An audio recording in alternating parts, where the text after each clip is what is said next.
Good morning, everyone. I'm Sruthi Mohan, faculty from the Department of English, Kristu Jayanti College. So today, we will be looking at William Shakespeare's Sonnet 18 titled, Shall I Compare Thee to a Summer's Day? So let's have a quick introduction to William Shakespeare. He is known as the Bard of Avon, and as we are discussing Sonnet 18, we have to talk about the number of sonnets that he has written in total, which is 154 sonnets.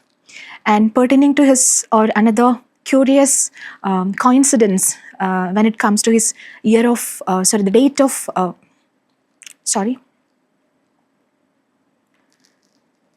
Another striking coincidence pertaining to his date of birth and death is that of the same, which is April 23rd.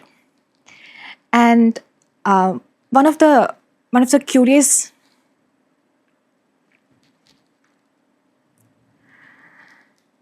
another interesting fact about William Shakespeare's prowess in his writing, at the same time, the fact that he has never attended university is still a matter of contradiction. He has introduced over 1,700 words to the English language. And another brilliant part about William Shakespeare being an actor, at the same time a writer, is an exemplary example of excellence. So let's talk about Shall I Compare Thee to a Summer's Day?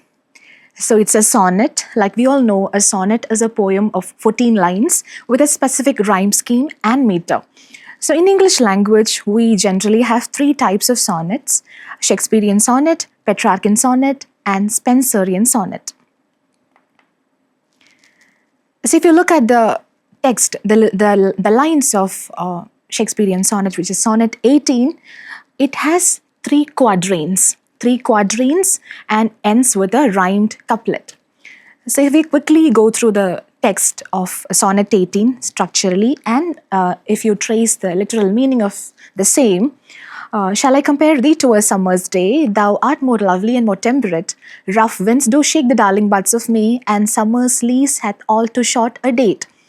In this particular quatrain, Shakespeare talks about how beautiful his beloved is, and he's emphasizing on her superiority over nature, especially the summer season. So summer is compared to be the most beautiful of seasons, and his beloved is beyond the summer's beauty. And she is more lovely, more temperate, and even summer can have its own tenure, its own period, but her beauty is beyond a beautiful summer's day.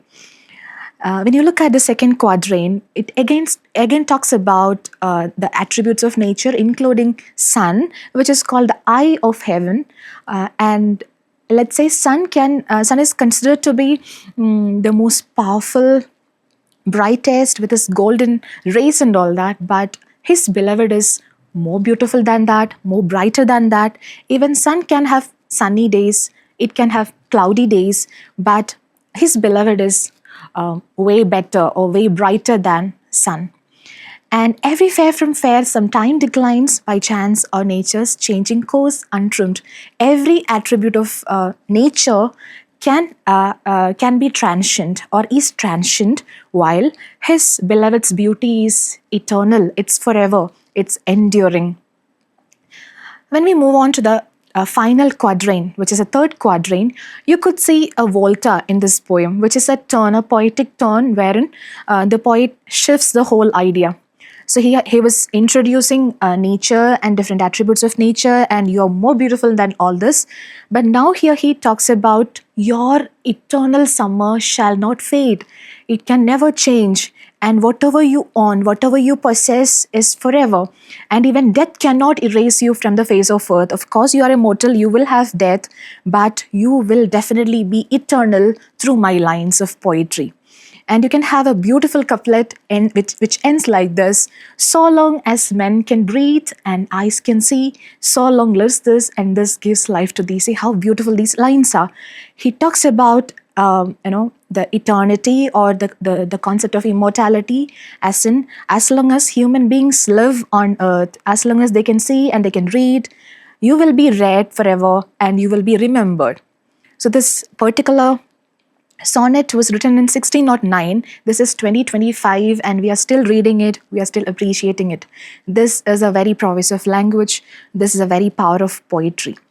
So if we structurally assess this sonnet, the rhyme scheme is AB, AB, CD, CD, EF, EF, and GG. So 3 quatrains and which ends with a rhymed couplet. When we talk about the meter of Sonnet 18, it is written in iambic pentameter. Let's talk about the central themes of Sonnet 18. Obviously, the major theme is love. He talks about the power of love, how beautiful his beloved is, and he expresses his courtly love for his beloved. And yeah, he talks about the concept of immortality. Through poetry, he makes his beloved immortal. And the power of poetry to grant eternal life to beauty, or the power of art to transcend the mortal, the mundane into eternal. At the same time, he tries to bring in the theme of stability of love and its power to immortalize someone, especially his lady love. And there are many critics who talks about Sonnet 18 as a poem of which is an example of self-glorification. Of course, he talks about the beauty of his beloved, nature's transience, all that, but he tries to emphasize his power or his prowess as an extraordinary poet. If you quickly go through the poetic devices employed in this poem, the sonnet starts with a rhetorical question, which is, shall I compare thee to a summer's day? It's a rhetorical question. And the comparison with summer's day is an example of a metaphor. Yeah, we have already discussed Volta. And we have a couple of instances for personification. Sun is personified as eye of heaven.